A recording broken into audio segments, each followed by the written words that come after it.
Halo Bapak Ibu semuanya, ketemu saya lagi dengan Dr. Roni Tamba di channel Anak Sehat dan Berkualitas.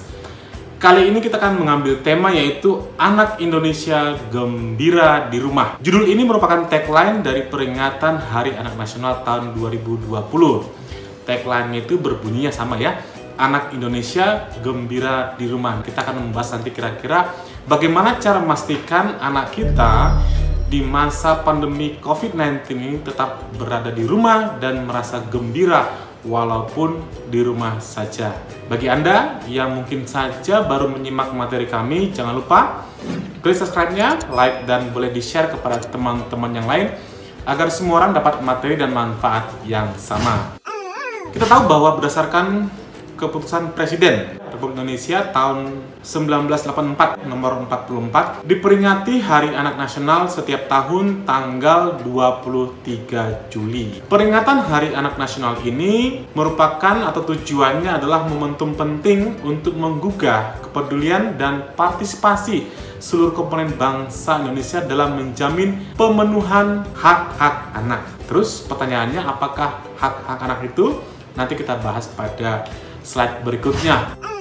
Pada tahun ini, tahun 2020, jadi temanya itu peringatan Hari Anak Nasional adalah Anak Terlindungi Indonesia Maju. Jadi luar biasa memang tema kali ini, bagaimana kita di masa pandemi COVID-19 ini, anak tetap terlindungi, terbebas dari COVID, terbebas dari Corona, tetapi bisa juga mendukung program Indonesia Maju. Tagline-nya, Anak Indonesia Gembira di Rumah. Pada peringatan tahun 2020 ini berbeda dengan tahun sebelumnya, di mana dominannya peringatan itu adalah secara daring atau melalui media-media online.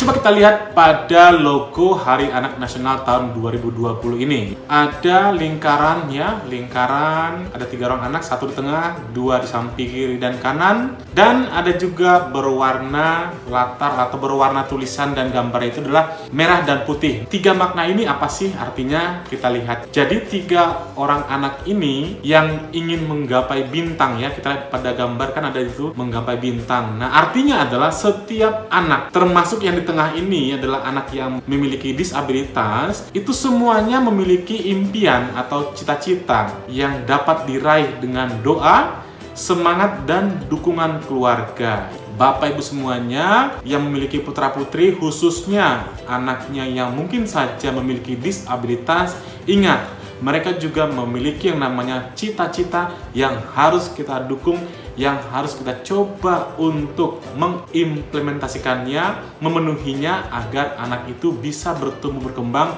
menggapai cita-citanya. Anak sebagai generasi penerus bangsa perlu didukung dan dilindungi agar tumbuh sebagai manusia dewasa yang berjiwa Pancasila. Ya, luar biasa pada logo Hari Anak Nasional ini. Background lingkaran berwarna abu. Kita lihat pada background kan ada warna lingkaran warna abu ini. Artinya, situasi akibat pandemi COVID-19 yang berdampak pada dunia anak-anak dengan perubahan pola hidup tetap harus diupayakan terpenuhi haknya, bergembira, dan penuh kreativitas dalam perlindungan keluarga. Artinya keluarga harus memiliki peran yang sangat penting bagaimana agar dalam suasana pandemi COVID-19 ini hak anak, perlindungan anak, dan juga pendidikan anak semuanya terpenuhi di dalam keluarga tentunya yang utama. Dan yang ketiga adalah warna merah dan putih, artinya menjadi kebersamaan dan nasionalisme anak-anak Indonesia untuk tetap kreatif dan bersemangat, tetap saling mendukung dalam melewati masa sulit ini. Jadi kita tahu bahwa hari ini atau masa ini tahun 2020 adalah masa yang paling sulit karena kita berhadapan dengan pandemi COVID-19. Kita tahu bahwa anak itu merupakan generasi penerus bangsa. Kalau kita nanti sudah tua, sudah tidak bisa ngapain lagi, anak kita merupakan generasi penerus kita. Dalam skop yang lebih luas, maka anak-anak dalam bangsa Indonesia ini merupakan generasi penerus bangsa Indonesia.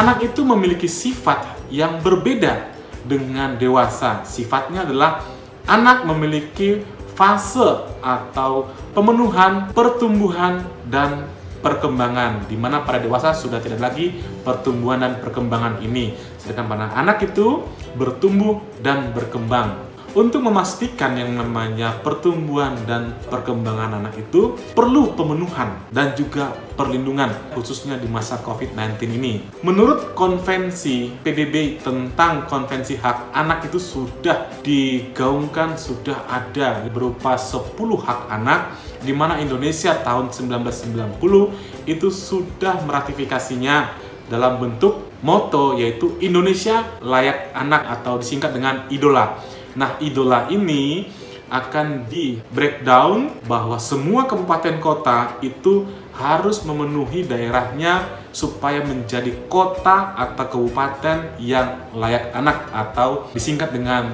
KLA. Hak anak itu ada 10. Yang pertama, hak untuk bermain. Kedua, hak untuk mendapatkan pendidikan. Hak untuk mendapatkan perlindungan. Hak untuk mendapatkan rekreasi. Hak untuk mendapatkan makanan, hak atas untuk mendapatkan akses kesehatan, hak untuk mendapatkan nama atau identitas, hak untuk mendapatkan status kebangsaan, hak untuk berperan dalam pembangunan, hak untuk mendapatkan kesamaan. Jadi ini merupakan hak anak. Kalau hak anak artinya anak itu harus kita upayakan pemenuhan atas haknya tersebut. Untuk itu, pemenuhan hak atas anak ini bisa diupayakan dari keluarga, dari masyarakat, bangsa, dan negara. Kita bersama-sama bisa untuk memenuhi hak anak ini. Bagaimana dengan hubungan pemenuhan hak anak ini dengan COVID-19? Tentu, ini merupakan satu tantangan. COVID-19 ini merupakan tantangan bagaimana anak itu bisa bertumbuh dan berkembang.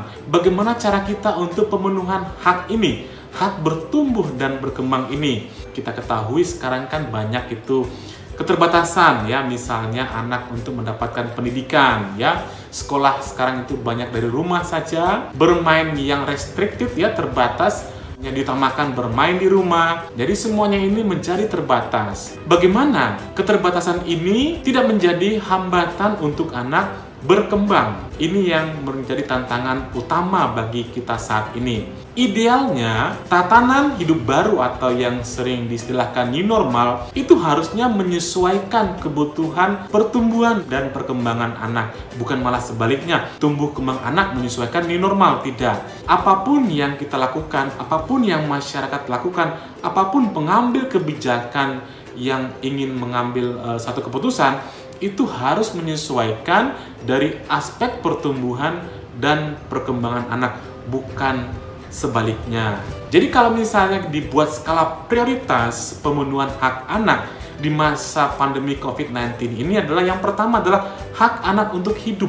Lalu hak anak untuk sehat, ini dulu yang utama kita berikan pemenuhannya. Karena bagaimanapun kalau dalam masa pandemi COVID-19 ini anak tidak sehat, anak terancam hak hidupnya, bagaimana dia bisa untuk bertumbuh dan berkembang? Jangan kita mengambil satu kebijakan yang terlalu bebas sehingga anak terancam untuk sehatnya, terancam untuk bisa hidup dengan baik. Baru setelah itu pemenuhan hak-hak lain, misalnya edukasi dan lain sebagainya. Jadi utamakan hak anak untuk hidup dan hak anak untuk sehat. Masuk pada intinya adalah bagaimana kita caranya untuk memastikan anak itu gembira di rumah. Ada berbagai macam pendapat, ada banyak masukan, ada banyak cara. Di antara yang ingin saya berikan adalah satu, berikan anak pemahaman situasi saat ini. Kita harus benar-benar mengatakan apa sih yang sebenarnya yang terjadi dalam saat ini. Misalnya anak yang biasanya dia sekolah tentu akan bertanya, kenapa saya tidak sekolah, Ma? Yang biasanya anak itu bermain di luar dengan teman-temannya, kenapa saya itu hanya bermain di rumah? Katakan bahwa saat ini terjadi banyak virus di luar yang membuat anak sakit. Biasanya anak itu lama-lama kalau kita berikan masukan secara terus-menerus, maka anak akan paham. Yang kedua adalah lakukan pendampingan lebih intens. Ingat, pendampingan ini merupakan cara yang paling bagus untuk memonitor apa sih yang terjadi pada anak kita. Jangan sampai dia terganggu secara psikologisnya. Yang berikutnya, monitor kegiatan belajar online-nya. Karena anak itu tidak semua sama seperti anak lainnya. Mungkin saja tidak semua anak itu sama pemahamannya cara memakai media-media online untuk belajarnya.